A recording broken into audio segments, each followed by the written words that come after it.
Welcome to 24/7। मैं रिया चौहान आपकी दोस्त और रोज स्वागत करती हूँ आपका आपके अपने फेवरेट चैनल पर। और आज हम बात करने वाले हैं हमारी 20 मिनट रिवीजन सीरीज में chapter power sharing. Power sharing chapter एकदम बढ़िया सा प्यारा सा छोटा सा चैप्टर है। हालांकि इसमें सवाल पूछे जाने वाली स्थितियां कई सारी है, जैसे प्रूडेंशियल रीजन, मॉरल रीजन के ऊपर डायरेक्ट क्वेश्चन आ जाता है, फॉर्म्स ऑफ पावर शेयरिंग के ऊपर डायरेक्ट क्वेश्चन आ जाता है। तो ऐसे में ज़रूरी है कि हम हर चैप्टर का एक माइंड मैप बना ले दिमाग में कि ये फिर ये ऐसा इस चैप्टर में हुआ था, समाप्त खत्म। वन शॉट आपके लिए ऑलरेडी अवेलेबल है जिसमें मैंने डिटेल्ड एक्सप्लेनेशन किया है विद स्लाइड्स। लेकिन क्योंकि अभी एग्जाम टाइम है और जब भी आप एग्जाम दे रहे होंगे ये वीडियो हमेशा आपको काम आएगी।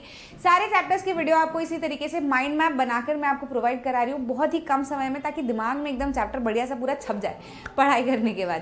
ठीक, तो शुरुआत करते हैं पावर शेयरिंग की। अब ये हमारा सिविक्स का सबसे पहला चैप्टर है। डेमोक्रेसी हम ऑलरेडी इंट्रोड्यूस करके आ चुके हैं हमारे छोटी क्लासेस में, हम समझ चुके हैं कि आखिर डेमोक्रेसी क्या होती है, क्यों होती है, कैसे होती है, सब कुछ। अब उसी कारवां को आगे बढ़ाते हुए आपके 10th क्लास में सबसे पहला चैप्टर आपको दिया हुआ है पावर शेयरिंग। यानी कि आपको ये समझाने की कोशिश की जा रही है कि भैया लोगों के बीच में पावर को शेयर करना क्यों जरूरी है। जैसे हमारे परिवारों में होता है, हमारा परिवार एक मतलब हमेशा देश को एक फैमिली की तरह लो, है ना। हमारे परिवार में क्या होता है ना, बहुत सारी ऐसी फैमिलीज होती है जो कि कंजर्वेटिव होती है, जिसमें एक ही बंदे की चलती है, बाकी सारे लोग घुट घुट के जी रहे होते हैं। तो आज नहीं तो कल वो अलग हो जाते हैं, सेपरेट हो जाते हैं, भाई भाई की नहीं बनती और पूरे घर का कबाड़ा हो जाता है। लेकिन कई सारी फैमिलीज ऐसी भी हमने देखी है जहाँ पर माता पिता अपने बच्चों की ज़रूरतों को समझते हैं, बच्चे माता पिता को रिस्पेक्ट करते हैं, दादा दादी की रिस्पेक्ट करते हैं, दादा दादी कुछ एरियाज ऑफ इश्यूज में बोलते हैं, बाकी जो है वो बच्चों के ऊपर छोड़ देते हैं।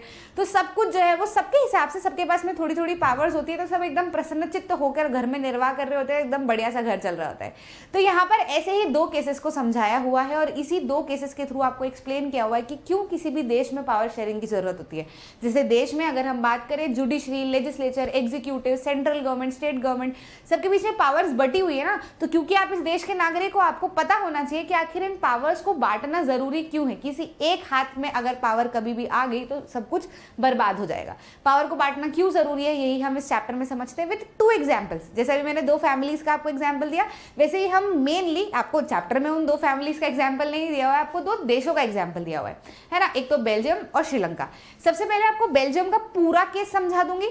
आपको बुक में पहले बेल्जियम की स्थिति समझाइए, फिर श्रीलंका की स्थिति समझाइए, फिर बेल्जियम का केस समझाए, फिर श्रीलंका का केस समझाए, फिर लर्निंग दिए। लेकिन अभी क्योंकि हम माइंड मैप बना रहे हैं तो हम पहले पूरा बेल्जियम का हिस्सा समझ लेते हैं, फिर पूरा श्रीलंका का हिस्सा समझ लेंगे और फिर उसके बाद में लर्निंग समझ लेंगे। ठीक सर, यहाँ पर मैंने आपको छोटे पॉइंट्स में लिख दिया ताकि आपको दिमाग में छोटा सा एक आइडिया रहे कि कहाँ पे कितनी पॉपुलेशन है, क्योंकि हम लोग भूल जाते हैं या मैं भी बोल के कभी गड़बड़ कर देती हूँ। तो इसलिए मैंने यहाँ पे डायरेक्टली आपको लिख दिया शॉर्ट फॉर्म में। डी रेफर्स टू जो है वो हमारा डच रीजन है, डच स्पीकिंग है। एफ से यहाँ पे फ्लेमिश, ठीक है। 50% यहाँ पे ये जो है ये फ्रेंच स्पीकिंग है और ये वेलोनिया रीजन है और ये 49%, ठीक है। तो मैं अभी ऐसे करके आपको पूरा समझा दूंगी। तो देखो, अगर हम बेल्जियम की स्थिति पूरी तरीके से समझें तो बेल्जियम जो है वो हमारा हरियाणा से भी छोटा देश है। मतलब एरिया वाइज जितना हमारा हरियाणा है ना, एरिया वाइज स्टेट, उससे भी छोटा देश है ये एरिया वाइज। पॉपुलेशन करीब हरियाणा से आधी है। अब यहाँ की स्थिति जो है वो कुछ ऐसी है कि देश के आसपास फ्रांस, लुक्सेमबर्ग, नीदरलैंड ऐसे देश जो है वो, जर्मनी आसपास चारों तरफ हैं। और इस देश में कुछ इस तरीके का एथनिक कंपोजिशन है, यानी कि डच स्पीकिंग जो है वो फ्लेमिश रीजन में रहते हैं, 50% जो है वो उनकी पॉपुलेशन है। फ्रेंच स्पीकिंग जो है वो वेलोनिया रीजन में रहते हैं, 49% इनकी पॉपुलेशन है। इन्हीं की कैपिटल सिटी भी है जिसको ब्रुसेल्स कहा जाता है, वहाँ पे उल्टा है। मतलब पूरे देश में डच स्पीकिंग ज़्यादा है, फ्रेंच स्पीकिंग कम है, लेकिन कैपिटल में डच स्पीकिंग कम है और फ्रेंच स्पीकिंग ज़्यादा है ना। तो ये तो क्या बात होगी कि कौन कितने नंबर में है। अब यहाँ पे प्रॉब्लम समझो, प्रॉब्लम क्या आ रही है। नंबर में तो सब ऊपर नीचे रहते हैं मैडम, प्रॉब्लम क्या है। प्रॉब्लम कुछ ऐसी है कि ये जो फ्रेंच स्पीकिंग पीपल जो नंबर में कम है, ये रिच और पावरफुल है। तो ऐसे में जब ये रिच और पावरफुल है ना, तो जो डच स्पीकिंग पीपल हैं उन लोगों को एजुकेशन में प्रायोरिटीज, डेवलपमेंट इनका काफ़ी ज़्यादा डिले होता जा रहा था। तो डच लोगों को भी गुस्सा आने लगा था कि यार ये तो ऐसे तो काम नहीं चलेगा, हम गिनती में तो ज़्यादा है, हम चाहे तो मार पिटाई करके भी काम कर सकते हैं, है ना। तो यहाँ पे ऐसी स्थिति बन गई, मतलब एक कॉन्फ्लिक्ट वाली स्थिति बन गई, है ना। और फिर उसके बाद कैपिटल सिटी में भी जो है वो उल्टा वाली स्थिति जो है वो दिखी रही थी। लेकिन यहाँ पर समझदारी से काम लिया गया। यहाँ पर लड़ाई हो सकती थी, लेकिन बेल्जियम ने अपने आप को उस परिवार की तरह सिद्ध किया जो अपने सारे बच्चों को समझदारी से हैंडल करता है, डील करता है और समझता है। यहाँ के लीडर्स को समझ में आया कि प्रॉब्लम जो है वो आगे जाके बड़ी हो सकती है, इसलिए इन्होंने 4 बार कॉन्स्टिट्यूशन का अमेंडमेंट किया। कितनी बार? 4 बार। ये देखने के लिए कि भैया कैसे तो भी करके हम ऐसे कंक्लूजन पे आ जाए कि सारे लोग पीसफुली रहने लगे। पहली बार किया, फिर कुछ कमी लगी, फिर दूसरी बार किया, फिर कुछ कमी लगी, तीसरी बार किया, फिर कुछ कमी लगी, और चौथी बार में फाइनली इन्होंने अपना कॉन्स्टिट्यूशन एकदम बढ़िया से बनाया। कॉन्स्टिट्यूशन में इन्होंने क्या क्या चेंजेस किए? Major 4 point. नंबर 1, यहाँ पर इन्होंने कैपिटल सिटी में एक सेपरेट गवर्नमेंट बना दी जिसमें फ्रेंच स्पीकिंग पीपल और डच स्पीकिंग मिनिस्टर्स दोनों बराबर रहे। मतलब जितने की फ्रेंच स्पीकिंग मिनिस्टर्स रहेंगे उतने ही डच स्पीकिंग मिनिस्टर्स रहेंगे। ओवरऑल कंट्री में भी एक गवर्नमेंट बना दी जहां पर भी फ्रेंच स्पीकिंग मिनिस्टर्स बराबर रहेंगे और डच स्पीकिंग मिनिस्टर्स बराबर रहेंगे। क्योंकि पूरे देश में जब इन्होंने गवर्नमेंट बनाई थी और डच लोगों ने एक्सेप्ट कर लिया था कि हाँ भैया, मतलब ये तो मेजॉरिटी में थे ना, ये चाहते तो मना करते थे कि नहीं बराबरी पे नहीं रखेंगे, लेकिन डच लोगों ने एक्सेप्ट किया कि ठीक है जितने नंबर में हम रहेंगे इतने ही मिनिस्टर्स इनके भी रख दो, कोई प्रॉब्लम नहीं है। तो फिर वैसे ही जब कैपिटल सिटी में गवर्नमेंट बनाने की बात हुई तो फिर फ्रेंच लोगों ने डचेस को एक्सेप्ट कर लिया कि हाँ चलो ठीक है जितने हम नंबर में मिनिस्टर्स है इतने आप भी रहो, पीसफुली जो है वो हम काम कर लेंगे। दूसरा चीज, इन्होंने एक सेपरेट गवर्नमेंट बना, मतलब इन्होंने जो सेंट्रल गवर्नमेंट थी ना और स्टेट गवर्नमेंट बनाई, तो स्टेट गवर्नमेंट को सेंट्रल गवर्नमेंट के अंडर नहीं रखा। मतलब स्टेट गवर्नमेंट अपनी तरफ से काम करेगी, सेंट्रल गवर्नमेंट अपनी तरफ से काम करेगी, किसी का कोई इंटरफेरेंस दोनों में नहीं रहेगा। तो भैया सबको पावरफुल फील हुआ और सब अपने अपने तरीके से काम करने लगे। साथ ही में एक सेपरेट कम्युनिटी गवर्नमेंट भी इन्होंने बना दी कि भैया फ्रेंच लोगों की अलग कम्युनिटी है, डच लोगों की अलग कम्युनिटी है, तो अपनी कम्युनिटी को लेकर डिसीजन जिसको भी जो भी लेना है। तो इन्होंने तीसरी तरीके की जो है वो गवर्नमेंट यहाँ पे फॉर्म की, जो कि एक काफ़ी बड़ी बात है, काफ़ी मिसाल देने वाली बात है कि भैया अपने देश में पीसफुलनेस बनाए रखने के लिए देखो लीडर्स ने कितना अच्छा कदम उठाया। इस तरीके से बेल्जियम में सब कुछ बढ़िया से चलने लगा, सब लोग पावरफुल फील होने लगे और बढ़िया से काम होने लगा। मतलब ये वही स्थिति हो गई कि घरों में जब शादियां होती है तो मामा भी आते हैं, फूफा भी आते हैं, मौसा भी आते हैं। तो अब ऐसे में क्या होता है कि अगर सिर्फ घर वाले ही काम कर रहे होते हैं, सिर्फ मामा या फूफा को इंपॉर्टेंस दे रहे होते तो मौसा गुस्से में आ जाते हैं, है ना, या फिर मामा मौसा को इंपॉर्टेंस दे रहे होते तो फूफा गुस्से में आ जाते हैं। लेकिन वही ऐसी फैमिली जहां पर सब जैसे ही मामा फूफा सब आए सबको काम बता दे कि नहीं आप ही के बेटे की शादी है, आप ही को अच्छे से करना है, आपको ये काम संभालना है, देखो आपके बिना ये काम नहीं होगा। तो सब पावरफुल फील करेंगे ना कि हाँ हम हमारा काम है, हमको पावर दी गई है, सब खुश रहेंगे और बढ़िया से शादी निपट जाएगी। तो वैसे ही यहाँ पर भी काम हुआ, एकदम बढ़िया से सब कुछ चलने लगा क्योंकि सब लोगों को पावर्स मिल चुकी थी। अब एक और केस की हम बात करते हैं जो कि है श्रीलंका। श्रीलंका के केस में क्या है, श्रीलंका जो है वो डाइवर्स ग्रुप है ना। तो अब हरियाणा से मतलब अब देखा ही है श्रीलंका तो कितना बड़ा है, ये हमने देखा है ना। हरियाणा बराबर की पॉपुलेशन है करीब श्रीलंका की। हमारे जो सदर्न रीजन है वो छोटा सा आइलैंड है, राम जी वाला श्रीलंका, रावण वाला, है ना। तो वो श्रीलंका जो है यहाँ की पे उसकी बात हो रही है। तो वहाँ पे सिहाला स्पीकिंग पीपल्स है जो कि 74% है, तमिल स्पीकिंग पीपल है जो कि 18% है, और बाकी के रिमेनिंग जो है वो क्रिश्चियन है जो कि दोनों सिहाला और तमिल दोनों हैं, और 7% इनकी पॉपुलेशन है। यहाँ पे 1% जर्मन भी स्पीकिंग भी थी, हाँ उसको मैंने छोड़ दिया, मतलब उसका कुछ ऐसा वहाँ पे रोल नहीं था तो दिमाग से निकल गया कि 1% जर्मन स्पीकिंग है, ये ध्यान रख लेना, ठीक। तो यहाँ पे अगर हम बात करें तो 74 सिंहालीज हो गए, 18 तमिल हो गए और 7% क्रिश्चियंस जो कि तमिल और सिंहालीज दोनों है। अब इनमें जो तमिल स्पीकिंग पीपल है ना 18%, ये दोनों श्रीलंकन तमिल्स भी और इंडियन तमिल्स भी है इसके अंदर। अब यहाँ की प्रॉब्लम समझो, यहाँ पे तो देखो अलग ही सिंहालास की कितनी ज़्यादा मेजॉरिटी है ना, 74% मेजॉरिटी है।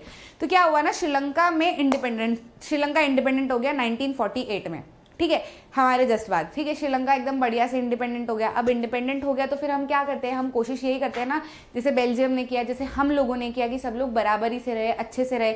हम लोगों ने लिंग्विस्टिक स्टेट्स बनाए, सब कुछ कि भैया सबको बराबर पावर मिलती रहे, सब लोग अच्छे से रहे। सेक्युलर स्टेट बनाया, कोई हमारा ऑफिशियल धर्म हमने नहीं रखा, कोई ऑफिशियल लैंग्वेज भी नहीं रखी ताकि दूसरे रिलीजन वाले लोग जो है वो गुस्साए ना, और सब बढ़िया से अच्छे से रहे। लेकिन यहाँ पे इन्होंने ये गड़बड़ कर दी। श्रीलंका जैसे इंडिपेंडेंट हुआ 1948 में, तो सिंहालीज लोग जो है वो आगे बढ़ के आ गए। सिंहालीज लोग आगे बढ़ के आए और उन्होंने बोला हम मेजॉरिटी में है तो हम हमारे हिसाब से ही काम करेंगे।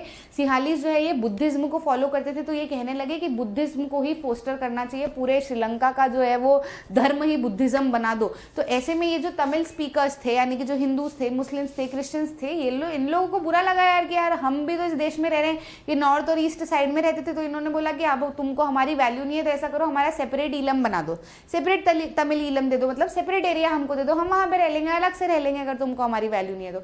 लेकिन वो भी इन्होंने नहीं किया है। सिंहालीज लोग इतने ज़्यादा हावी हो गए, इतने ज़्यादा अपनी मेजोरिटी को लेकर इन लोगों के ऊपर डोमिनेंट हो गए कि भैया ऑफिशियल लैंग्वेज भी सिंहालीज घोषित कर दी इन्होंने। इवन गवर्नमेंट जॉब्स में, एजुकेशन के टर्म्स में सब दूर सिंहाला लोगों को प्रिविलेजेस देना शुरू कर दिया, और तमिल लोग जो है वो पीछे रहने लगे या उनके ऊपर डोमिनेंट करना इन्होंने शुरू कर दिया, और इनको जो है वो इन्फीरियर फील करवाना जो है वो शुरू कर दिया। इसकी वजह से काफ़ी ज़्यादा परेशानी आई और finally civil war broke out हो गया श्रीलंका में।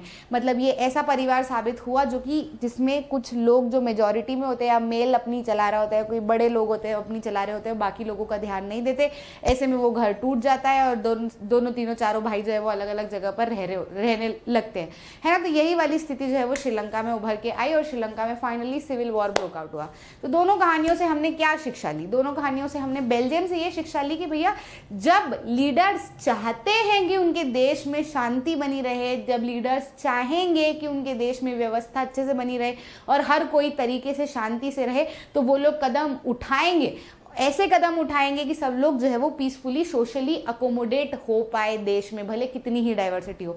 लेकिन श्रीलंका के केस में ऐसा नहीं है। जब लीडर्स चाहेंगे कि नहीं हमको तो पीसफुलनेस चाहिए ही नहीं, हमको तो हमारी ही डोमिनेंसी होनी चाहिए, हमारी मेजॉरिटी होनी चाहिए और हम सबको दबा के रखेंगे, ऐसा अगर लीडर सोच के चलेंगे तो वहाँ पे सिविल वॉर जैसी स्थिति बनेगी और हालत जो है वो खराब हो जाएगी।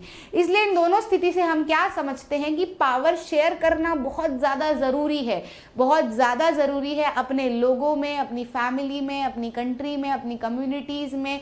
हर एक डिवीजन के पास में जब पावर रहेगी तो सब लोग खुश रहेंगे और बढ़िया से काम सभी का चलता रहेगा। पावर्स नहीं मिलेगी, इन्फीरियर फील होगा और धीरे से जो है वो साइड लाइन हो जाएगी कम्युनिटी, जो कि काफ़ी ज़्यादा गलत है। तो अगर आपको सोशल अकोमोडेशन करवाना है, अगर वेराइटी ऑफ पीपल रह रहे, वेराइटी ऑफ सोच के लोग रह रहे, वेराइटी ऑफ जो भी डाइवर्सिटी है, तो ऐसे में सोशल अकोमोडेशन के लिए ज़रूरी है कि पावर शेयरिंग हो। भले आप स्टेट सेंट्रल गवर्नमेंट में करो, हॉरिजॉन्टल पावर शेयरिंग करो, वर्टिकल पावर शेयरिंग करो, तो ऐसे फॉर्म्स ऑफ पावर शेयरिंग भी आपको लास्ट में दी है। 4 तरीके से पावर शेयरिंग आपको बताई हुई है कि एक तो हॉरिजॉन्टल पावर शेयरिंग जिसमें हम क्या करते हैं, एग्जीक्यूटिव, जुडिशरी और जो लेजिस्लेचर है ना, मतलब जो लॉज बनाने वाले, जो लॉज को एग्जीक्यूट करने वाले हैं और जो इस पर जजमेंट देने वाले हैं, इन सब में भी बराबर पावर शेयर जो है वो होनी चाहिए। साथ ही साथ में vertical division of power sharing भी देखा जाता है, जिसको फेडरल डिवीजन ऑफ पावर भी हम कहते हैं, जिसको हम सेकेंड चैप्टर में इन डिटेल में पढ़ते हैं।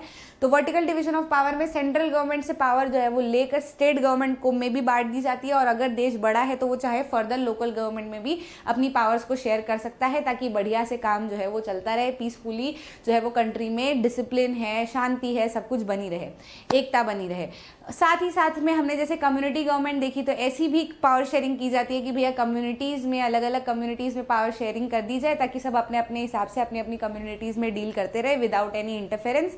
साथ ही साथ में हम power sharing social groups, political parties, movement groups, pressure groups में भी देखते हैं, between leaders, between followers and between various peoples, तभी वो ऑर्गेनाइजेशन अच्छे से चल पाता है। यहाँ पे पावर शेयरिंग को लेकर 2 कारण दिए हुए हैं क्यों पावर शेयरिंग डिजायरेबल है। Number 1 is prudential reason, number 2 moral reason. तो प्रूडेंशियल रीजन जो है वो तथ्यात्मक होते हैं, यानी कि फैक्ट्स, रीजंस के हिसाब से अगर हम देखें तो पावर शेयरिंग क्यों जरूरी है, इसीलिए क्योंकि इससे कॉन्फ्लिक्ट जो है वो बिल्कुल खत्म हो जाएगा। जाहिर सी बात है ना, फैक्ट तो यही कहता है कि अगर आप पावर को शेयर कर दोगे लोगों के बीच में तो कॉन्फ्लिक्ट होगा नहीं, लड़ाई झगड़ा तो पावर का ही है ना, कि मेरे को नहीं गिन रहे इसीलिए लड़ाई झगड़ा होता है। तो अगर पावर ही दे दी जाएगी सबको अपनी अपनी, तो सब लोग खुश रहेंगे। तो ये प्रूडेंशियल रीजन हुआ पावर शेयरिंग को लेके। मॉरल रीजन की अगर हम बात करें, यानी नैतिक तौर पे दिल से अगर हम पूछे पावर शेयरिंग क्यों जरूरी है, तो it is the very spirit of democracy. Democracy बिना पावर शेयरिंग के चल ही नहीं सकती, क्योंकि democracy is government by the people, for the people, to the people, यानी कि जनता की सरकार है। अब उस जनता में हर एक जनता जो देश में रह रही है उसकी सरकार है, यानी कि सबको पावर मिलना जरूरी है। So this is the moral reason. तो इस पर मेनली क्वेश्चन आ जाता है, state 1 prudential and 1 moral reason to support the power sharing in democracy. तो आपको ये दोनों रीजन बताने होंगे। अब इसके अगर प्रॉपर स्लाइड्स चाहिए आपको, जिसमें मैंने हर एक पॉइंट एक्सप्लेन किया हुआ है, डिटेल में सब कुछ लिखा हुआ है, हर स्लाइड में से हर एक क्वेश्चन का हर एक आंसर लिखा हुआ है, तो आप 1 शॉट को रेफर कर सकते हैं। पावर शेयरिंग के हर चैप्टर के 1 शॉट आपके लिए अवेलेबल है, और इसी तरीके के 20 मिनट रिविजन सीरीज भी आपको हर चैप्टर के एग्जाम तक में मिल जाएंगे। बिल्कुल भी मिस मत करना। अच्छा लगा तो लाइक करना, शेयर करना अपने दोस्तों के साथ में, चैनल को जरूर से सब्सक्राइब करना, ताकि आप ऐसे कोई भी इंपॉर्टेंट वीडियो मिस ना कर जाओ। मिलते हैं अगले वीडियो में, तब तक के लिए जय हिंद।